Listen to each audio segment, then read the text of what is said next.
for this Bucs offense. Second quarter, Saints up 14-0. This is Taysom Hill, and just behold. And this is the challenge, though, because he gets on the field, and you're like, how do we play against them? The Bucs look like they had no plan for it.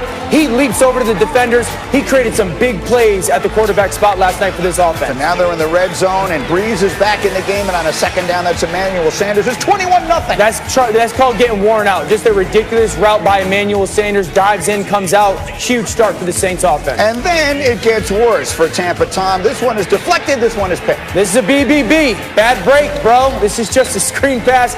Get the defensive lineman's hands down. Offensive lineman.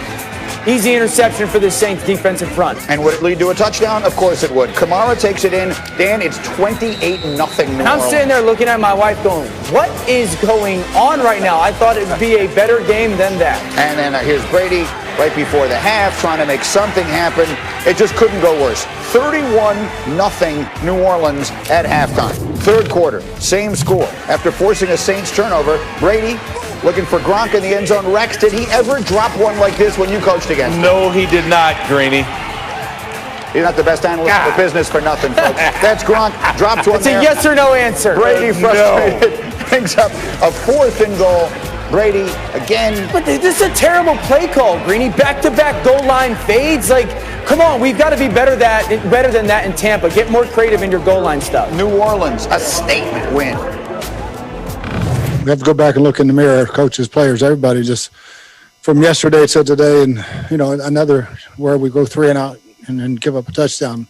Second half, I thought we got to turn over and we don't score a touchdown. I thought that kind of was the end of it right then and there. And I have to give New Orleans credit. They kicked our ass in every phase. Well, that's about an accurate assessment of the situation. And according to our analytics, last night's game was enormous. Wow. Take a look at the consequence of it. Basically, it flips. Before the game, the Buccaneers had a 72% chance to win the division. Now, New Orleans, a 70% chance to win the NFC South as they have swept the season series from the Buccaneers. And Rex, I will start with you. What is the most important thing to say coming out of that night? I never saw this coming. There's no way anybody saw it coming. It was, Bruce Arians is right.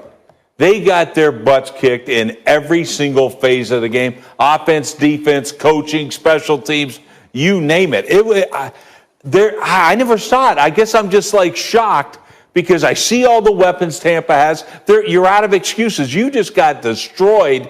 And I never realized the Saints were this good. I think that's the big thing coming out. Well, RC, we were together on Friday, and we were talking about how the Saints have flown under the radar basically all season long, but this was their chance to make a statement. What statement did they make?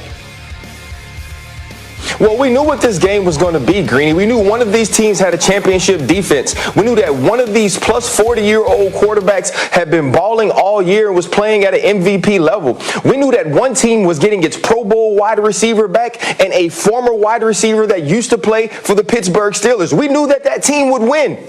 We just didn't know that team would be the Saints because that's who the Saints were. The Saints were perfect in every facet of the game. And I told you guys on Friday, the team that played championship defense would win this game. But this was the New Orleans Saints defense we had been waiting on. This was the New Orleans Saints defense that had many of us picking them to win the NFC, but they hadn't shown up. But last night they were there, and they were there often. They were there early, and they were there in a physical way. And then Drew Brees' mastery of this offense, picking the zone defense of the Tampa Bay Buccaneers apart, and then adding the running game, adding Taysom Hill. If the New Orleans Saints play this way, if this is the team that shows up every week, you can plan a parade in the greatest place to throw a parade in America, and that's New Orleans. It might be socially distanced, but they will find a way to second line, eat gumbo, and drink daiquiri, because if this team plays like this, the New Orleans Saints get another Super Bowl.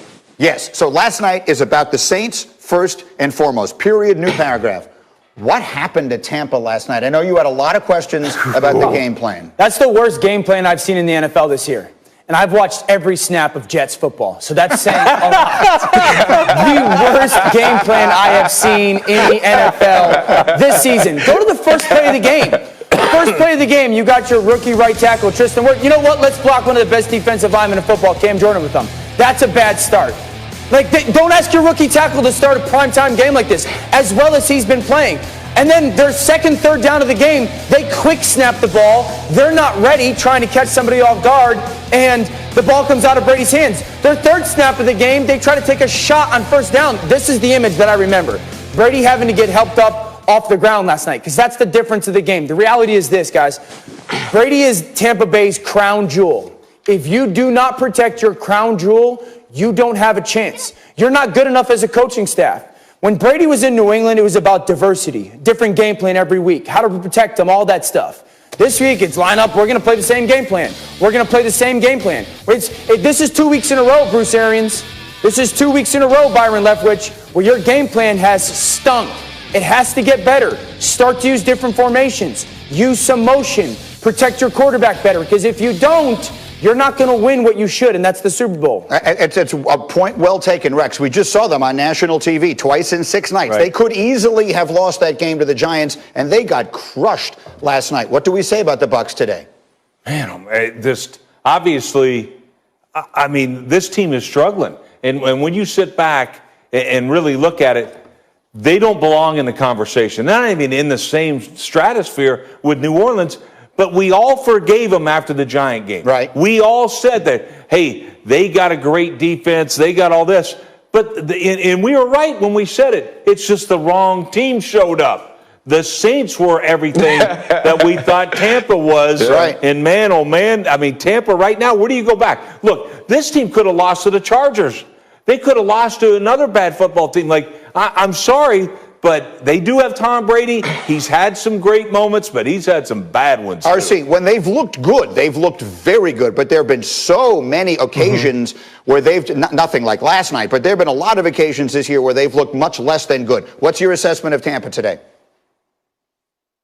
My assessment of them is they're still a team trying to find themselves. They're a team that's still picking up new players. And I think the other part that's starting to worry me is every time the Tampa Bay Buccaneers play bad, we crush Bruce Arians and we crush the coaching staff. And coaching staffs are very important. Coaching staffs get the teams ready to play, but you still have to execute. But every time they play well, oh, look at the Tom Brady effect. Look at the way that they rebounded after the Chicago Bears game and were able to go penalty free. That's what Tom Brady does. Oh, look at the way that Tom Brady can do this. Bill Belichick is missing Tom Brady. At some point, when number 12 plays bad, we're going to have to say, you know what? Number 12 played bad.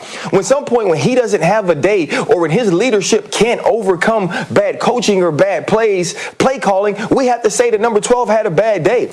And yesterday, the best leader, the best quarterback was Drew Brees. And we saw some of those things against the New York Giants. The offense wasn't clicking. He wasn't necessarily playing very well. The 3 times this year that Tom Brady has been hit, as Dan said, the crown jewel, when the crown jewel has been cracked, when the crown jewel has been touched or roughed up a little bit, this team doesn't look the same. It's about protecting Tom Brady, but it's about Tom Brady showing the mental toughness that even on days it's not going right for me, bringing me here was the right decision because I can overcome adversity. Tom hasn't shown that yet in Tampa, so we'll see what happens next week and down the line because this team will see the Saints again if they're good enough, and they cannot play the way that they played these first 2 games. Quickly, Dan, we've talked about the coaching, the game plan. How much of this was on 12 last night? Oh, I don't put a lot of this on Tom Brady last night. He was outplayed by Drew Brees. There's no question about that. But when you look at that game plan, this was a game plan that was stale. This was a game plan that did nothing to take advantage of a poor New Orleans secondary. This was a game plan that did nothing to protect against not having Ali Marpet. You're one of your best offensive linemen in Tampa Bay. So I'm with RC. I agree that Tom didn't play well, but I'm not sitting here going every time that they don't play well, it's nothing to do with Tom and all coaching, and every time they win, it's always Tom.